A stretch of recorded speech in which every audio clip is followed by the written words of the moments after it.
You're welcome back. Time for business now. And Emmanuel Abuajiriafe joins me now. Emmanuel, there's still a lot of conversation around the finance minister's budget presented last Thursday, especially on the topic of the levies that were, dropped from spare parts imports. Yes, exactly. But the minority has been responding to that, haven't they? Well, and there have been counter-accusations and counter-accusations. Their main argument is that the removal of this subsidy could lead to dumping of substandard materials into the country, because other people could also take advantage and then it lead to smuggling eventually. But the Minister for Monitoring and Evaluation is dismissing that fact. Says nothing of that sort could happen. Give us the details. Thank you very much. And thanks for joining me on Business. The Minister for Monitoring and Evaluation, Dr. Anthony Akoto, has dismissed claims by some members of the minority the removal of the levies on importation of spare parts will result in the dumping of substandard materials in the country. Announcing the 2017 government expenditure and budget estimate, Minister of Finance Ken Ofori-Atta revealed the government will scrap import duty on spare parts, a development the minority says will make the country a dumping ground. Dr. Akoto was speaking with Joy Business. According to Finance Minister Ken Ofori-Atta, the move by government to scrap such a levy on importation of spare parts is part of measures by the Akufo-Addo administration to make Ghana a business-friendly state. Though many have lauded the idea, some members of the minority in Parliament think it's rather going to expose Ghana to substandard goods from abroad. However, Minister of Monitoring and Evaluation Dr. Anthony Akoto rejects the claim. Quality goods? Not at all, not at all. This is mostly to local businesses. Those who are here are going to benefit. Government can remove some taxes, not all. The excise tax has been removed. The 17.5% special tax has been brought down to 15%. So are we going to see a total scrap in the next budget, maybe 2018 or 2019? Early to tell. We are starting laying the foundation for what we will do for the next 4 years. This is a big start. Dr. Akoto has also been explaining the sustainability of one of government's flagship policies, the $1 million per constituency annually, which is under the Infrastructure for Poverty Eradication program. He's confident the policy will remain sustainable to enhance the development of all rural constituencies. Already part of our capital expenditure. We are reprogramming to the constituencies. We have last year 1.6 billion capital expenditure. Is that 275 out of that is being sent directly to the communities so that it can be bottom up. That's all that's being done. How sustainable is it going to be? Very sustainable. It's capital expenditure, tax revenue. But you are removing most of the taxes. You are reducing most of the taxes. When businesses produce, they will earn more profit. Consumers who are hired from the business production will also pay more income tax. Sometimes tax reductions brings more revenue. Some of the macroeconomic targets announced by the president include an overall gross domestic product GDP growth rate of 6.3%, non-oil GDP growth rate of 4.6%, overall fiscal deficit of 6.5% of GDP, among others. The Central Bank has unveiled the new 5 Ghana cedi denomination to mark the 60th anniversary of the bank. The new note, which would be in circulation from March 7, has some distinctive security features that are aimed at protecting it from other counterfeits. They are also to make the note accessible and recognizable by the visually impaired. George Rafi reports. This is the Currency Management Department of the Bank of Ghana. They handle the issuance of new notes and also managing what is in circulation. The department is currently working on the new 5 Ghana cedi note that is expected to be in circulation next Tuesday. Well, I know you wanted to see it. Yes, that is it.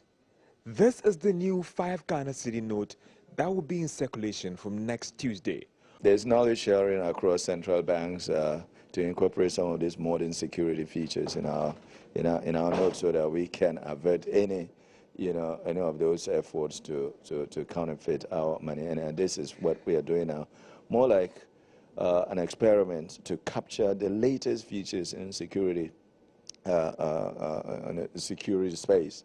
And that's what we've done with this opportunity to commemorate 60 years of existence as a central bank.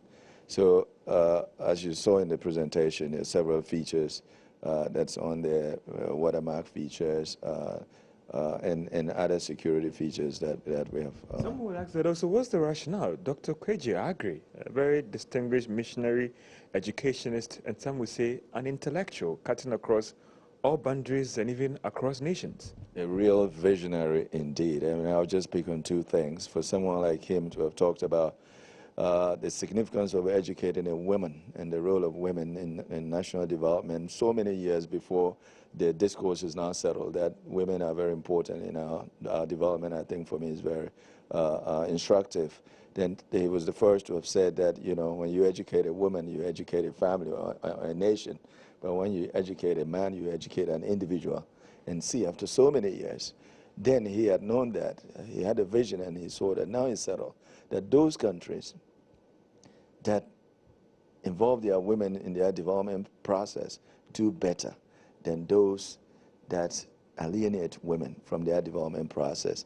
And I think what Dr. Agri said, as a Ghanaian, then I think is very inspiring to have known that, and we ought to celebrate that. But the other thing, it's the whole sense of education or even teamwork, you know, and unity. Again, he had said that, you know, when you see the black and white keys of a piano, playing them separately really does not produce the kind of music that you would enjoy.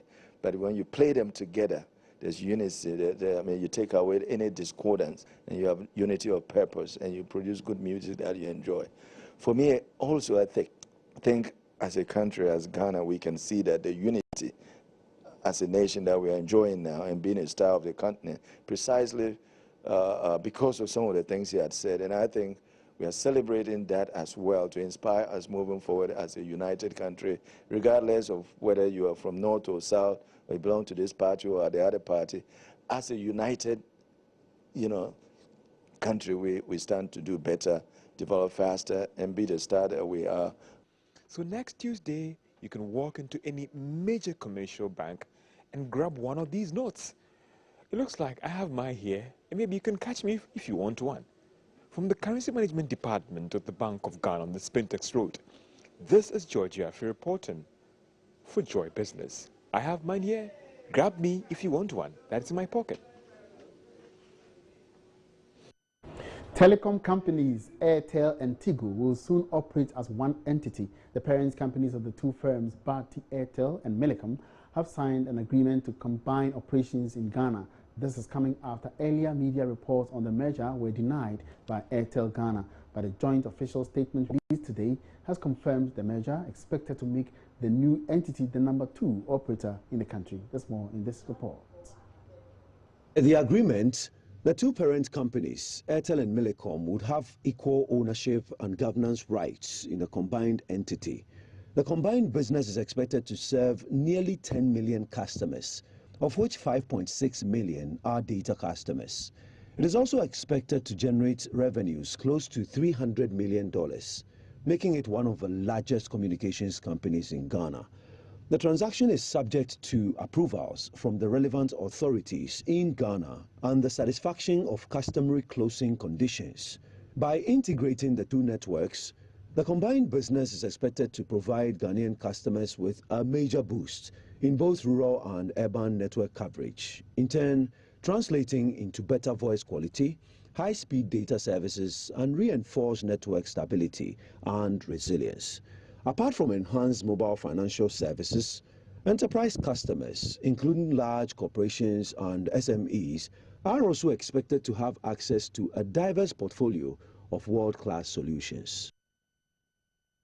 Now, the film industry worldwide is a multi-billion-dollar industry and is among the biggest industries in countries like America and Germany, raking in millions in revenue annually. In Africa, South Africa has also cashed in on some aspects of the film industry, mainly film tourism. However, Ghana seems to be lagging behind. On the Executive Lounge with Inshira Ado tomorrow, creative entrepreneur and veteran actress Juliet Asante said government is yet to tap into the potential of the film industry in the country. My God, it's incredible. We are a nation with such high unemployment rates. If you look at when I did my film, within 2 months, I employed 150 people. This is a very low-hanging fruit. Put the employment creation aside. Look at, you spoke about me being in Deadly Voyage. What was the budget of Deadly Voyage? Recently, we had Beast of No Nation. Beast of No Nation, which was a very low budget film, was $6 million. That's what they spent in Ghana alone. Imagine if we had even 2-3 productions happen here annually.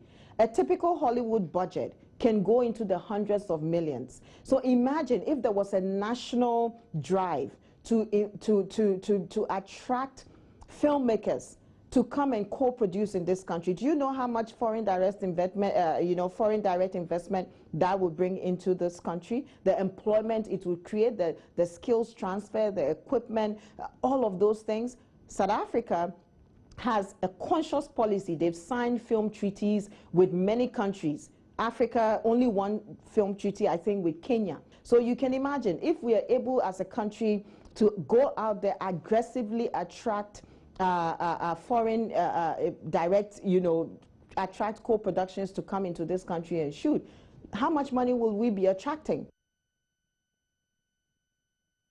Of Executive Lounge tomorrow at 5 p.m. on the favorite channel, The Joy News. My name is Emmanuel Apuaji. We are That's it for business. Have a great weekend.